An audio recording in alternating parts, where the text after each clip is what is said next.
Assalamualaikum warahmatullahi wabarakatuh. Pertama-tama, perkenalkan nama saya Septi Novita yang akhir NIM 13 dari Prodi S1 Manajemen. Di sini saya akan mempresentasikan materi tentang melahirkan dan donor ASI. Nah, di sini saya mengambil dari sumber referensi dari modul AIK 4. Nah, melahirkan persalinan sebuah proses yang luar biasa dalam dunia medis. Proses persalinan ini dikenal dengan dua istilah, yaitu partus normal dan partus abnormal. Partus normal ini yaitu bayi lahir melalui vagina dengan letak belakang kepala atau ubun-ubun kecil tanpa memakai sebuah alat atau pertolongan istimewa dari medis. Kemudian serta tidak melukai ibu maupun bayi kecuali episiotomi.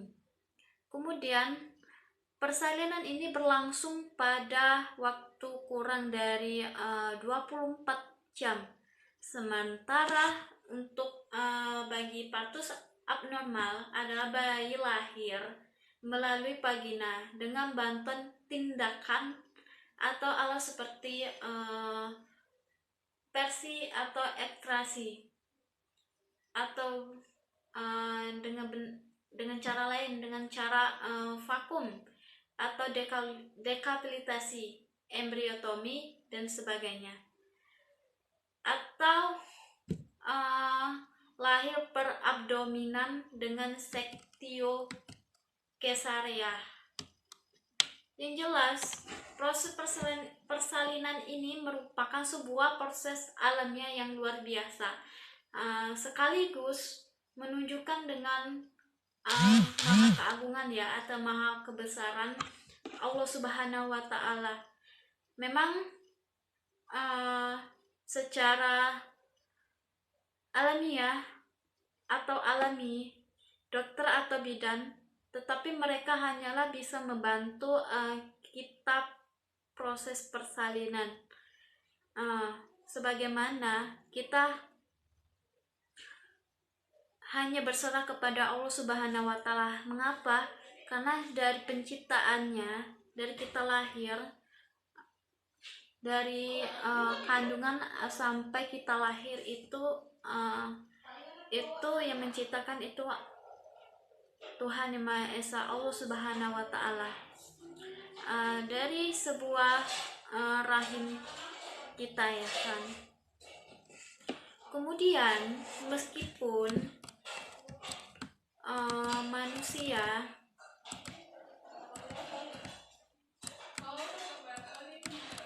hanya membantu melahirkan, tetapi saja peran Allah Subhanahu wa Ta'ala besar. Sebab mengapa?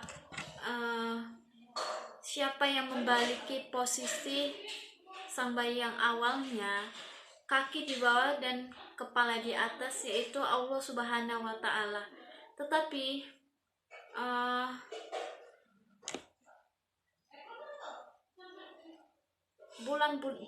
pada akhir bulan-bulan akhir persalinan menjelang kelahiran, posisinya bisa berbalik, karena bukan Allah Subhanahu wa Ta'ala, dialah yang memberi ilham kepada sang bayi agar bisa keluar dengan mudah. Rasa sakit seorang ibu ketika melahirkan.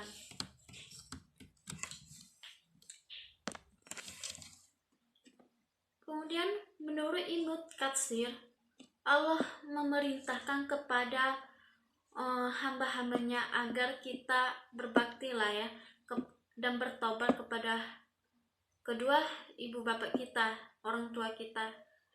Karena mengapa?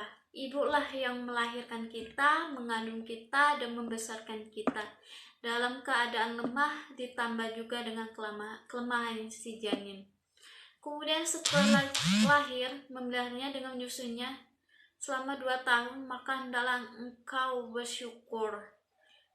Ingat semuanya, engkau bersyukur, kita bersyukur kepada Allah, dan bersyukurlah kepada orang tua kita. Mengapa? Dari sejak lahir,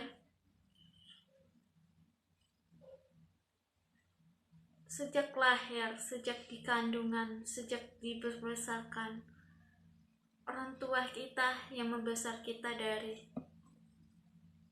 sejak usia kandungan ya. Maka janganlah kita berbuat yang kecil lah kepada orang tua kita. Karena mengapa?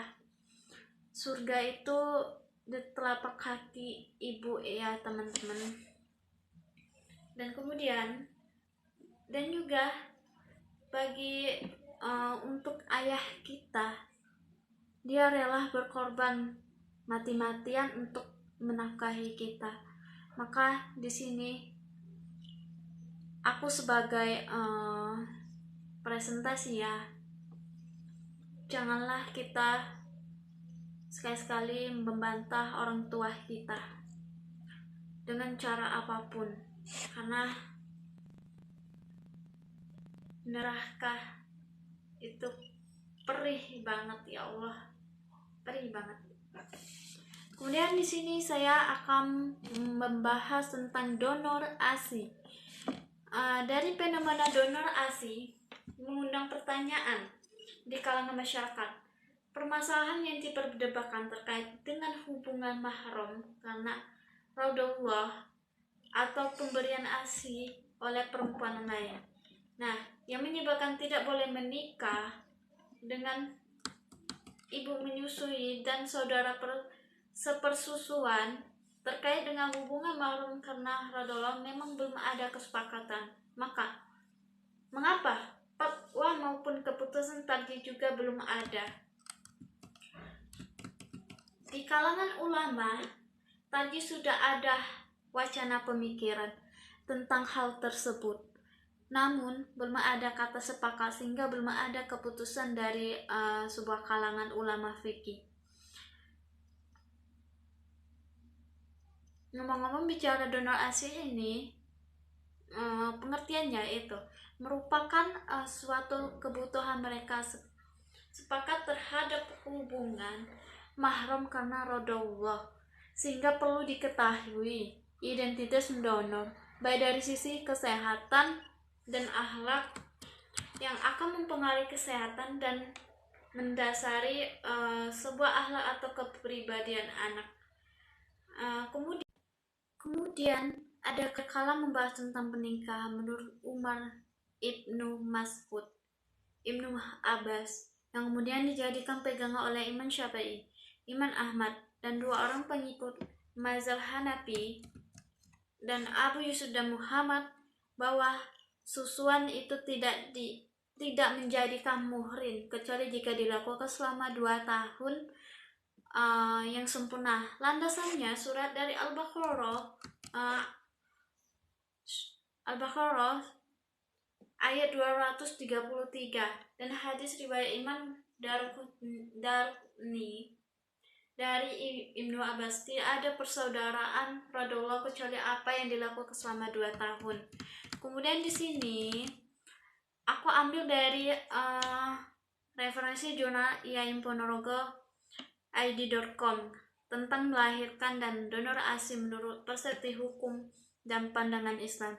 ASI adalah proses sederhana dan aman yang dapat membantu menyelamatkan nyawa bayi.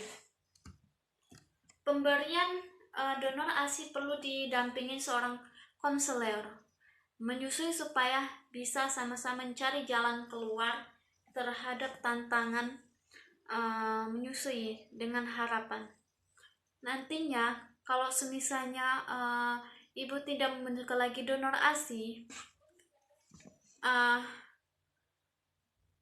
maka yang akan diperlukan donor ASI bukanlah solusi permanen untuk jangka panjang.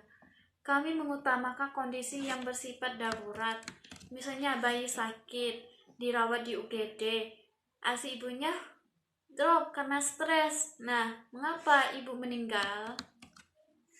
Ibu dirawat di rumah sakit, ibu yang dalam proses relaksasi atau ingin kembali menyusui, setelah sebelumnya menghadapi kendala menyusui. Adapun jika masalahnya puting, payudara lecet, payudara bengkak, solusinya bukan donor ASI, melainkan konseling dengan seorang konselor menyusui.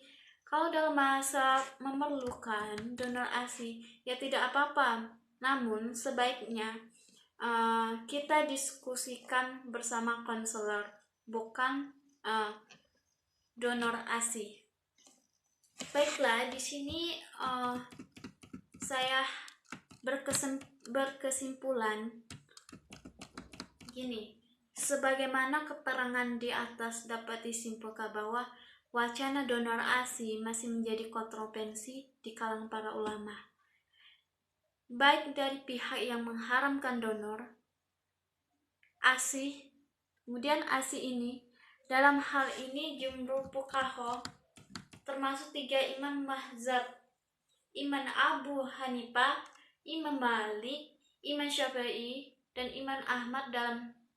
Dalam riwayat pertamanya adalah hak yang mendapatkan adanya konsekuensi bahwa donor ASI dapat menjadikan saudara sesusuan dan mengharamkan perkawinan dengan cara apapun. Sedangkan Yusuf Qaradawi adalah pihak memperbolehkan donor ASI. Ia mendapatkan sependapatan dengan Ibnu Hazim bahwa tidak ada proses penyusuan melalui donor ASI, sehingga tidak akan menjadikan saudara sesusuan dan mengharamkan perkawinan kecuali menyusui secara langsung terhadap susu sang ibu, ya kan. Baik, itu saja presentasi dari saya. Bila ada salah kata atau kekurangan dari saya mohon minta maaf. Pada Allah saya minta ampun. Billahi taufik wal hidayah. Wassalamualaikum warahmatullahi wabarakatuh.